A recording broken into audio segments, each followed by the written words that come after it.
Berna, Spain. Asociación Mundial de Escritores y Artistas del Orbe, Peru. O, diba? Namamangha kayo sa speaker natin, diba? He is a resource speaker, motivational, and retreat master of various institutions of De La Salle, San Beda, La Consolacion, and other corporate companies. He was the Philippine representative to Youth Exchange Program held in Shizuoka and Tokyo, Japan. Wow, di ba? He worked as guidance counselor at St. Benedict School. Ito at pamantasan na lungsod ng Valenzuela and Colegio de Santa Teresa Academy.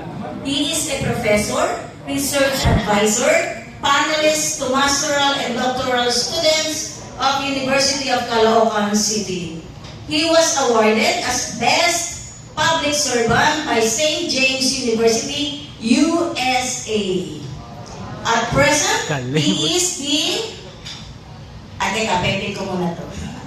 He is a language editor of Rex Publishing Company, module writer of various universities. He is an author of books published internationally with topics focusing on research points and Pinoy culture.